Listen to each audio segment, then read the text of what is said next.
আওয়ামী লীগের কার্যক্রমের উপর বাংলাদেশের অন্তর্বর্তী সরকারের আরোপিত নিষেধাজ্ঞা নিয়ে উদ্বেগ প্রকাশ করেছে ভারত। নয়াদিল্লিতে এক প্রেস ব্রিফিংয়ে এই উদ্বেগের কথা জানান দেশটির পররাষ্ট্র মন্ত্রণালয়ের মুখপাত্র রণধীর জয়সওয়াল। কোনো রাজনৈতিক দলকে নিষিদ্ধ করতে হলে যে পদ্ধতির মধ্য দিয়ে যেতে হয় বাংলাদেশের অন্তর্বর্তী সরকার তা অনুসরণ করেনি বলেও মন্তব্য করেছেন জয়সওয়াল। বলেন, গণতান্ত্রিক দেশ হিসেবে ওই দেশে গণতান্ত্রিক স্বাধীনতা খর্ব হওয়ায় ভারত স্বাভাবিকভাবেই চিন্তিত।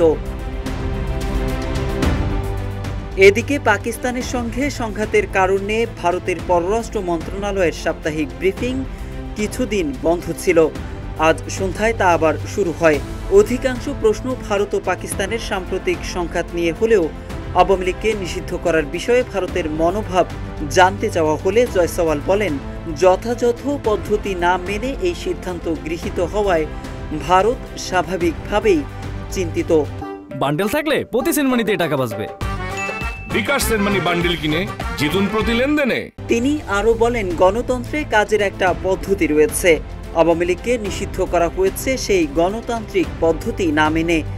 গণতান্ত্রিক দেশ হিসেবে ভারত স্বাভাবিকভাবেই উদ্বিগ্ন, কারণ এর মধ্য দিয়ে গণতান্ত্রিক স্বাধীনতা খর্ব করা হয়েছে। তাছাড়া তিনি বাংলাদেশে দ্রুত, সুষ্ঠু, অবাধ ও সবার অন্তর্ভুক্তিমূলক নির্বাচনের কথাও বলেন।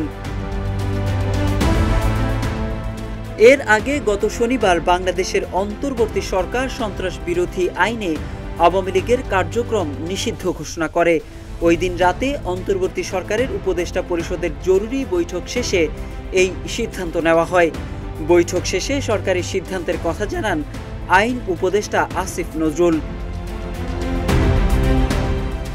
এদিকে গত সোমবার বিকেলে বিচার শেষ না হওয়া পর্যন্ত আওয়ামী লীগ এবং এর সব অঙ্গ সংগঠন, সহযোগী সংগঠন ও ভ্রাতৃ প্রতিম সংগঠনের যাবতীয় কার্যক্রম নিষিদ্ধ করে প্রজ্ঞাপন জারি করে স্বরাষ্ট্র মন্ত্রণালয়ের জননিরাপত্তা বিভাগ।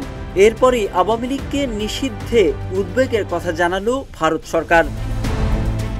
মোহাম্মদ সাইফুল ইসলাম, ইত্তেফাক।